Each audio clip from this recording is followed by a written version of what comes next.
ഇതിലെ automatic sensor നമ്മൾ വെക്കില്ല, വെള്ളത്തിൻ്റെ കൺട്രോൾ വരാനുള്ള ഡ്രെയിൻ ആൻഡ് സപ്പോർട്ട് ചെയ്യുന്ന ഒരു സെൻസർ വരുന്നുണ്ട്. അപ്പോൾ ഇതേപോലത്തെ ടാങ്ക് ആണെന്നുണ്ടെങ്കിൽ ടീ ഇട്ടിട്ട് ഉള്ളിൽ കൂടി റൗണ്ട് ചെയ്ത് വരിക. നമുക്കിത് വെക്കാനൊരു ഓപ്ഷൻ ഇല്ല.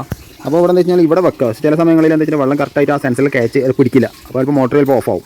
നമ്മളിപ്പോൾ എന്ത് ചെയ്യുന്നത് വെച്ച് കഴിഞ്ഞാൽ ഈ ടീ കഴിഞ്ഞിട്ട് ഇവിടെ ഇപ്പോൾ എന്താ വെച്ചാൽ ഒരു കണക്ഷൻ കൊടുത്തിട്ടുള്ളൂ കേട്ടോ. ഈ ടീ കഴിഞ്ഞിട്ട് ഈ ഭാഗത്ത് 2 ഹോൾ ഇട്ടിട്ട് അതിൻ്റെ ഉള്ളിൽ വെച്ചിട്ടാണ് നമ്മൾ ചെയ്യുന്നത്. അത് സിലിക്കോൺ വെച്ചിട്ട് പാക്ക് ചെയ്തിരിക്കുകയാണ്. വെള്ളം പുറത്തേക്കൊന്നും വരുന്നില്ല.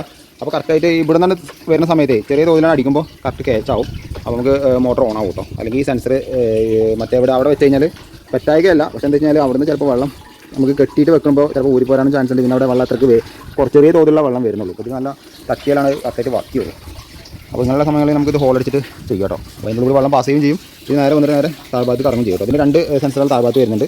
ഒന്ന് വെള്ളം ഫുള്ളായാൽ വരുന്നതും ഒന്ന് താഴ്ന്ന് നിൽക്കുമ്പോൾ ഓട്ടോമാറ്റിക്കായിട്ട് നിറയാളും വരുന്നുണ്ട്. അപ്പോൾ അടിക്ക് വെള്ളം എത്തിക്കഴിഞ്ഞാൽ ഓട്ടോമാറ്റിക് വെള്ളം ഫുള്ളാവും, നടന്നുകൊണ്ടിരിക്കും. ഇവിടെ എത്തുമ്പോൾ ഓട്ടോമാറ്റിക് കട്ടപ്പ് ആവും കേട്ടോ. അങ്ങനെയാണ് സിസ്റ്റം വരുന്നത് കേട്ടോ. അപ്പോൾ കാറ്റ് 6ൻ്റെ വയർ നമ്മളിട്ട് നേരെ താഴ്ഭാഗത്ത് ഇട്ടെടുക്കുകയാണ്.